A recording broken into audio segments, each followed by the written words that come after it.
Good evening everyone. Welcome to the my channel Electronic Saga. This is Kaushal Maurya and I hope you are very well, safe and sound. So in the playlist of network filter and transmission line, today we have talked about on the topic asymmetrical network. The target audience of this topic is the electronic second year diploma students. So the contents of today's topic are the first content is iterative impedance, calculation of iterative impedance for asymmetrical T section, image impedance, calculation of image impedance for asymmetrical T section, image transfer constant, half section and analysis of half section. One more topic are the delta to star conversion and star to delta conversion, but that topic are not given in this video. That topic are in the next video. So take a look on these contents. So it start with the asymmetrical network. Asymmetrical network are those network. It is a two-port network. If it is not similar as seen from the two ports, the port cannot be interchanged. कहने का मतलब है कि asymmetrical network ऐसे network होते हैं जिनको पिछले वीडियो में हमने देखा था सिमेट्रिकल नेटवर्क के बारे में, जिनको हम इनपुट को अगर आउटपुट से चेंज कर देते थे तब भी उसका इलेक्ट्रिकल या इलेक्ट्रॉनिक्स जो भी उसके कैरेक्टरिस्टिक्स होते थे वो भी चेंज नहीं होते थे। लेकिन एसिमेट्रिकल नेटवर्क में ऐसा कोई भी वो नहीं है। अगर चेंज हुआ तो इसका मतलब वो सारे टू पोर्ट नेटवर्क जिनके इनपुट को अगर आउटपुट से इंटरचेंज कर दिया जाए और उनके इलेक्ट्रिकल प्रॉपर्टीज में चेंज आ जाए तो ऐसे नेटवर्क को हम बोलेंगे एसिमेट्रिकल नेटवर्क। ठीक है, नेक्स्ट हम बात करेंगे इटरेटिव इम्पीडेंस की। क्या होता है इटरेटिव इम्पीडेंस? इटरेटिव इम्पीडेंस में be defined as the impedance which will terminate the other pair of terminals in such a way that impedance measured at a first pair of terminal is equal to terminating impedance। कहने का मतलब ये है कि iterative impedance को हम ऐसे define कर सकते हैं कि हम जिस इम्पीडेंस को किसी दूसरे पेयर के टर्मिनल्स के साथ अगर हम टर्मिनेट कर रहे हैं तो वह इम्पीडेंस को नापा जाएगा पहले पेयर के टर्मिनल्स के और वही इक्वल होगा किसके? टर्मिनेटिंग इम्पीडेंस के इक्वल होगा, तो उसे हम कहेंगे इटरेटिव इम्पीडेंस कहेंगे। आगे हम कैलकुलेशन से इसको हम समझेंगे कि किस प्रकार से है। देखिए यहाँ पे आपको इटरेटिव इम्पीडेंस का कैलकुलेशन करके दिखाया गया है इसका एसिमेट्रिकल टी सेक्शन का। तो यदि बात हुई एसिमेट्रिकल टी सेक्शन की तो यहाँ से अगर देखा जाएगा तो इसको ZT1 बोलेंगे और यहाँ पे Z1, Z2, Z3 और यहाँ पे जो इसका आउटपुट इम्पीडेंस है इसको भी इन्होंने ZT1 बोला है। अब देखिए अगर इसका हम कैलकुलेशन करेंगे तो ZT1 अगर हम निकालेंगे तो ZT1 प्लस Z2 ये दोनों सीरीज में हो गए और ये दोनों सीरीज में होके साथ में पैरेलल हो गए Z3 के और फिर सीरीज में हो गए Z1 के। तो उस तरह से हम कैलकुलेशन करेंगे तो ये दोनों सीरीज में है, इस वजह से सम में हो जाएंगे। Z3 के साथ पैरेलल में है तो R2 into R3 upon R2 plus R3 और प्लस ये तो सीरीज में है ही। इस तरह से हम ZT1 का मान निकाल लेंगे। इसको हम इस साइड भेज देंगे, इसको इस साइड भेजेंगे। इसके बाद ब्रैकेट को हम ओपन करेंगे तो ZT1 का स्क्वायर हो जाएगा। ठीक है, और इसके बाद ये सारी वैल्यूज मिलेंगी। यहाँ से ये चीज़ें कट रही हैं, इस वजह से हम इसको काट सकते हैं। इसके बाद हमें कुछ इस तरह से फाउंड हुआ इस फॉर्म में। ठीक है, और हम इसको बाई श्रीधराचार्य मेथड क्या होता है कि अगर कोई भी फॉर्म ये देखिए इसके 2 के फैक्टर में है तो हम इसको लिख सकते हैं -b plus -b square -4ac upon 2a। तो उसी फॉर्म में हमने लिख दिया है इसको। अगर कोई equation a square plus b 2ab form में है, 2ab plus c is equal to 0 के फॉर्म में है, तो इस फॉर्म में हमने इसको लिखा है और इस तरह से हमें ZT1 की वैल्यू मिली। आगे हम इसको और रियल और इमेजिनरी पार्ट को अगर हम इसको जो है अलग अलग करेंगे या दो वैल्यू के लिए देखिए ZT1 और ZT2 के दोनों के वैल्यू के लिए हम देखेंगे तो हमें यहाँ पे दोनों वैल्यू मिली है, ठीक है, ZT1 के लिए और ZT2 के लिए। तो ये आपका इटरेटिव इम्पीडेंस का फॉर्मूला यही था कि जो फर्स्ट पेयर को हमने टर्मिनल्स को जो हमने जो टर्मिनेट किया है वही इक्वल होगा किसके, लास्ट पेयर के साथ, ठीक है। तो इसी को हम बोलेंगे क्या, इसी को हम बोलेंगे इटरेटिव इम्पीडेंस। नेक्स्ट हम देखेंगे इमेज इम्पीडेंस। इमेज इम्पीडेंस क्या होता है? Image impedance of a network is defined as the impedance which simultaneously terminate each pair of terminal of network in such a way that at each pair of terminals the impedance in both direction are equal। देखिए फिर से समझते हैं हिंदी में। Image impedance किसी network का उसे कहते हैं कि जब इमेज इम्पीडेंस को क्रमशः टर्मिनेट करेंगे हर एक पेयर के टर्मिनल के साथ किसी नेटवर्क के, तो उस तरीके में हर एक पेयर टर्मिनल्स का पेयर का जो इम्पीडेंस होगा वो दोनों डायरेक्शन में इक्वल होगा, तो उसे हम बोलेंगे इमेज इम्पीडेंस। देखिए जो कैलकुलेशन भी करके दिखाया गया है इसमें आप फिगर से समझिए। देखिए दोनों डायरेक्शन, देखिए पहले तो इसको टर्मिनेट किया गया यहाँ से, ZT1 को टर्मिनेट कर दिया गया, फिर यहाँ ZT2 को टर्मिनेट कर दिया, लेकिन आगे आप कैलकुलेशन से देखेंगे कि बोथ डायरेक्शंस में हमारा इक्वल मिलेगा, मतलब ZT1 और ZT2 की वैल्यू हमें इक्वल मिलेगी। अगर हम चाहे इसको इस डायरेक्शन से इन दोनों टर्मिनल के डायरेक्शन से टर्मिनेट कर रहे हैं या तो इन दोनों डायरेक्शन के टर्मिनल के डायरेक्शन से टर्मिनेट कर रहे हैं। तो चलिए हम इसके एनालिसिस करते हैं। तो calculation of image impedance of asymmetrical T section. तो यहाँ पे हम देखेंगे कि ZT1 की वैल्यू निकालना है तो ये Z1 प्लस Z2 और ZT2 ये और Z2 ये दोनों आपस में सीरीज में है और ये दोनों मिलकर इसके साथ पैरेलल में हो गए, फिर इसके साथ सीरीज में वही लिख दिया गया है। और फिर से हम इस कैलकुलेशन कर लेंगे। कैलकुलेशन इसको R2 इंटू R3 अपान R1 plus R2 plus R3, ये तो हमेशा सीरीज में था, इसको इधर भेज देंगे, ठीक है। तो जो यहाँ एक हमें इक्वेशन मिला ZT1 Z2 plus ZT1 ZT2 ZT1 Z3 equal to Z1 Z3 Z plus Z1 ZT2 plus Z1 Z3 plus Z2 Z3 plus ZT2 Z2। तो ये इक्वेशन, इसको हम मान लेंगे आपका इक्वेशन नंबर 1, ठीक है, इसको हम मान लेंगे आपका इक्वेशन नंबर 1। आगे देखेंगे हम। अब हम इस फिगर की बात करेंगे तो ZT2 की वैल्यू निकालेंगे जो कि Z1 और ZT1 सीरीज में है और मिलके इसके साथ पैरेलल में है, फिर मिलके इसके साथ सीरीज में है। तो इसका एनालिसिस करेंगे, फिर देखेंगे। देखिए जब हम ZT2 की वैल्यू निकालना है तो Z2 के साथ सीरीज में है, Z1 ZT1 सीरीज में है और मिलके दोनों किसके साथ पैरेलल हैं, Z3 के। तो इस हिसाब से भी हमें एक इक्वेशन मिल गया। अब देखिए हम दोनों इक्वेशंस को ऐड कर रहे हैं, ठीक है, दोनों इक्वेशंस को हमने ऐड कर लिया है।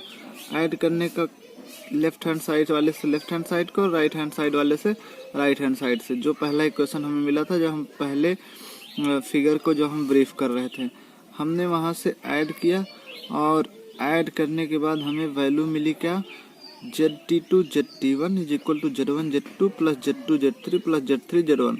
इसको हमने इक्वेशन 3 माना और इन्हीं दोनों इक्वेशनों को, मतलब ये दूसरा इक्वेशन और एक जो पहला मिला था उसको हमने अगली बार सब्सट्रैक्ट कर लिया। तो सब्सट्रैक्ट करने पर हमें मिला ZT1 upon ZT2 is equal to Z1 plus Z3 upon Z2 plus Z3। तीसरा काम हम उन दोनों इक्वेशनों को, मतलब ये दोनों, तीसरा इक्वेशन चौथा इक्वेशन जो ऐड करने पे मिला था, जो सब्सट्रैक्ट करने पे मिला था, इन दोनों को हमने मल्टीप्लाई कर ली। मल्टीप्लाई करने के बाद अब देखेंगे कि ZT1 का स्क्वायर मिलेगा। देखिए यहाँ से ZT1, यहाँ पे ZT1, ZT2 से ZT2 कैंसिल हो गया और यहाँ पे भी उसी तरह से हमें कुछ इस फॉर्म में मिला। अब देखिए फिर से हमें कुछ इस फॉर्म में मिल गया, ठीक है। अब आगे हम क्या करेंगे कि इसको जो है अंडर रूट में भेज देंगे। तो अंडर रूट में भेजेंगे तो कुछ इस फॉर्म में हमें मिलेगा, ठीक है। और अगला काम क्या करेंगे, जो हमें ऐड और सब्सट्रैक्ट करने पे 2 इक्वेशन मिलते हैं उसको हम अब डिवाइड कर देंगे, ठीक है। जो हमारा 4th इक्वेशन मिला था उसको 3rd से डिवाइड कर देंगे। अब हमें कुछ ZT2 की वैल्यू इस फॉर्म में मिली। तो मल्टीप्लाई करने पे हमें ZT1 की वैल्यू मिली और डिवाइड करने पे हमें ZT2 की वैल्यू मिली। तो इस तरह से हम देख रहे हैं कि जो हमारी ZT1 की वैल्यू है वही हमारी ZT2 की वैल्यू है। तो ये हमारा जो हमारा इमेज इम्पीडेंस था, इमेज इम्पीडेंस तो यही कह रहा था ना, क्या कह रहा था कि किसी एसिमेट्रिकल नेटवर्क के अगर हम एक पेयर के टर्मिनल को टर्मिनेट करते हैं, वहीं अदर अपोजिट पेयर के टर्मिनल के पेयर को हम टर्मिनेट करते हैं, तब भी हमारा जो इम्पीडेंस मिलेगा वो दोनों इक्वल मिलेगा। और दोनों देखिए आपका इक्वल इम्पीडेंस मिल रहा है। तो ये रही आपकी इमेज इम्पीडेंस की। और आपने अभी अभी देखा calculation of image impedance for the asymmetrical T section. Asymmetrical T section की हमने इमेज वो देखा इमेज इम्पीडेंस। अब हम देखेंगे इमेज ट्रांसफर कांस्टेंट। अब देखिए इमेज ट्रांसफर कांस्टेंट के लिए एक छोटा सा फिगर दिया गया है। जो 2 पोर्ट नेटवर्क है उसके इनपुट साइड पे जो है सोर्स वोल्टेज है Vs, सोर्स करंट है Is, और कोई इस पे आपका इम्पीडेंस लगा है Zs। वही लोड साइड में लोड वोल्टेज है Vr, लोड करंट है IR, और कोई इम्पीडेंस लगा जिसको हमने नाम दिया है Zr, ठीक है। अगर हम पावर की बात करेंगे तो पावर इज इक्वल टू होता है वोल्टेज इंटू करंट, ठीक। तो अगर हम इनपुट पावर की बात करेंगे PS तो Vs इंटू IS, ऑब्वियस सी बात है। और आउटपुट पावर की बात करेंगे तो PR is equal to VR into IR। तो अगर हम इमेज इम्पीडेंस की इमेज ट्रांसफर कांस्टेंट की बात करेंगे तो 1/2 natural log Vs into IR, मतलब ये आपका हुआ क्या, सोर्स पावर या input power upon output power, ठीक है। आगे हम Zs की वैल्यू इस प्रकार से निकाल सकते हैं। Zs को हम कह सकते हैं, यहाँ से अगर हम देखेंगे तो Zs को हम कह सकते हैं Vs अपॉन Is कह सकते हैं, और Vs को हम कह सकते हैं Zs into Is, Ohm's law से कह सकते हैं। और उसी तरह से हम Zr को भी VR बाई IR और VR is equal to Zr into IR। तो अब देखिए जहाँ जहाँ VR और Vs की वैल्यू पे हम वही वैल्यू पुट कर देंगे। तो अब देखिए यहाँ पे image transfer constant 1/2 natural log Zs Is square upon Zr IR का स्क्वायर, ठीक। अब यहाँ से आप 1/2 को पावर में ले जाएंगे तो log base earth Zs upon Zr Is square IR square की पावर हाफ हो जाएगी, ठीक है। आगे देखेंगे तो उसके पावर से हमारा देखिए Zs और Zr को जो हम बाहर लेते तो ये अंडर रूट में आ गया, और 1/2 जो उसका होल पावर था और 2 पावर से कैंसिल हो गया। तो कुछ हमें इमेज ट्रांसफर कांस्टेंट इस फॉर्म में मिला। तो हम इसको इमेज ट्रांसफर कांस्टेंट कह सकते हैं। जब हम वही उल्टा सिर्फ और सिर्फ इमेज की जगह इटरेटिव ट्रांसफर कांस्टेंट की बात कर देंगे तो जो Zs था वो ZT1 हो जाएगा और Zr जो ZT2 हो जाएगा, और उसी फॉर्म में हमें इटरेटिव ट्रांसफर कांस्टेंट भी मिल जाएगा। तो ये बात रही इमेज ट्रांसफर कांस्टेंट और इटरेटिव ट्रांसफर कांस्टेंट की। आगे देखते हैं हाफ सेक्शन। हाफ सेक्शन से बात ही जाहिर हो रही है कि कोई सेक्शन हो उसको हाफ कर दिया गया हो। जैसे टी सेक्शन को इन्होंने पाई से, देखिए एक कोई सेक्शन था उसको इन्होंने हाफ कर दिया है। टी सेक्शन को इस तरह से इन्होंने कन्वर्ट कर दिया है, और इस तरह से हम इसको कन्वर्ट कर सकते हैं। देखिए हाफ कर दिया गया है और 2 टी सेक्शन निकाल लिया गया है, ठीक है। अब इसका Z1/2 इसके इम्पीडेंसेस और Z2 इसका इम्पीडेंस, जैसा कि टी सेक्शन में होता था उसी तरह से। और ये देखिए यहाँ 2Z2 होना चाहिए जिस प्रकार से यहाँ करेक्ट किया गया है, तो यहाँ पे 2Z2 है। नेक्स्ट हम देखेंगे अब इसको कहते कैसे हैं। A symmetrical T and pi section can be split into 2 identical half section। जो हमारा T नेटवर्क और पाई नेटवर्क है उसको हम किसी दो हाफ सेक्शन में स्प्लिट कर सकते हैं। Every half section is called an L section. तो जो हाफ सेक्शन बनेगा उसको एक एल सेक्शन कहेंगे। और तो ये 2Z2 नहीं रहेगा, ये Z2 रहेगा, माफ कीजिएगा। और इस वजह से जब इसको हमने देखे टी नेटवर्क को हमने स्प्लिट किया है और स्प्लिट करने के कारण Z2 जो है दो फॉर्म में हो गया है और ये Z2 दो फॉर्म में होने के कारण 2Z2 दोनों जगह हो गया है। और अगर हम इस टी नेटवर्क को आधे से हाफ सेक्शन इसका निकालते हैं, देखिए निकाला गया, तो ये इस फॉर्म में कुछ मिलता है, दो हमें एल सेक्शन मिलता है। ठीक है, अब हम इसका एनालिसिस करेंगे। एनालिसिस कैसे करेंगे, देखिए पहला एनालिसिस होगा जब एसिमेट्रिकल नेटवर्क की बात है तो पहले एनालिसिस इटरेटिव इम्पीडेंस, दूसरा इमेज इम्पीडेंस। तो इटरेटिव इम्पीडेंस देखेंगे तो हम इटरेटिव इम्पीडेंस में ZT1 के साइड से देखते हैं और ZT2 के साइड से देखते हैं। तो पहले फिगर की बात करेंगे, यहाँ ZT1 की वैल्यू Z1/2, ठीक है, ये मिलके सीरीज में है, इन दोनों जो कि आपस में पैरेलल में है मिलके इसके साथ सीरीज में है। तो 2Z2 और ZT1 ये दोनों आपस में पैरेलल में है और इसके सीरीज में है। तो उस तरह से इन्होंने इसकी वैल्यू निकाल ली है। आगे जब हम इसकी बात देखेंगे तो ये दोनों सीरीज में है, ठीक है, ये दोनों सीरीज में है, तीनों बल्कि सीरीज में है। और आगे देखते हैं हम मिलके Z2 के साथ जो है पैरेलल में है, ये दोनों सीरीज में है और मिलके इसके साथ पैरेलल में है। आगे हम देखेंगे हमें ZT1 की वैल्यू निकाल रहे थे तो ZT1 के वैल्यू में हमें कुछ इस तरह से प्राप्त हुआ। फिर आगे हम इसको इधर भेज देंगे तो हमें कुछ क्वाड्रेटिक फॉर्म में मिला।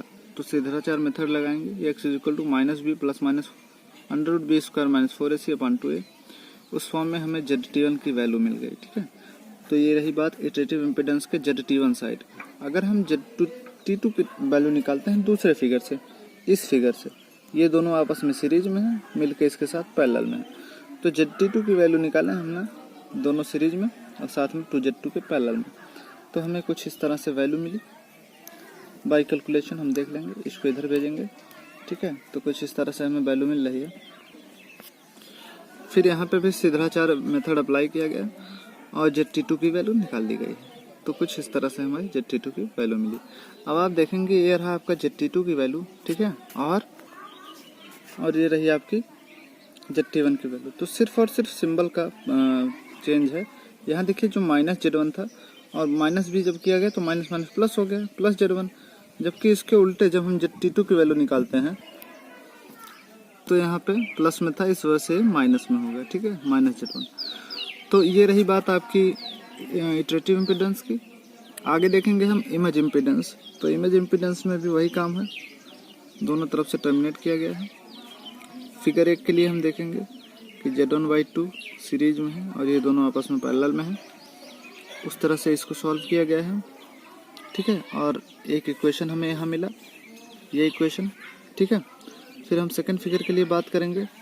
तो सेकंड फिगर में देखिए कुछ इस फॉर्म में है कि ये दोनों सीरीज में है, मिलकर इसके साथ पैरेलल में है। ठीक है, तो इसको हम सॉल्व करेंगे तो हमें कुछ यहाँ इस फॉर्म में एक इक्वेशन मिलेगा, इक्वेशन नंबर सेकंड। अब इन दोनों इक्वेशनों को ऐड करेंगे, जिस तरह से हमने पिछली बार जब हमने एसिमेट्रिकल टी नेटवर्क का इमेज इम्पीडेंस के लिए एनालिसिस किया था तो पहले हम ऐड करते थे, फिर सब्सट्रैक्ट करते थे, फिर दोनों इक्वेशन मिलते थे उसको एक बार मल्टीप्लाई करते थे, फिर डिवाइड करते थे। वही काम यहाँ भी है।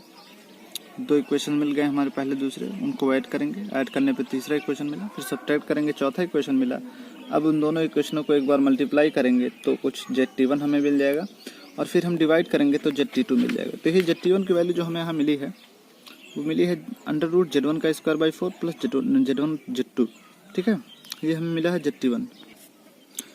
और आगे जो हम दोनों इक्वेशन को डिवाइड करेंगे तो हमें ZT2 की वैल्यू कुछ इस प्रकार से मिल जाएगी, √Z1 Z2/4 Z2 + 1। तो ये दोनों जो है Z1 Z2 के अपान में है। ठीक है, तो इस प्रकार हमें कुछ मिला Z1 और Z2 की value for the image impedance for the half section. तो इस वीडियो में बस इतना ही। एसिमेट्रिकल नेटवर्क के कुछ इतने ही पार्ट थे। तो अगले वीडियो में हम देखेंगे डेल्टा टू स्टार कन्वर्जन। तो वीडियो के साथ बने रहें। Thank you very much and I hope आप सब अच्छे होंगे। Thank you very much. Channel को सब्सक्राइब करना ना भूलें। Thank you.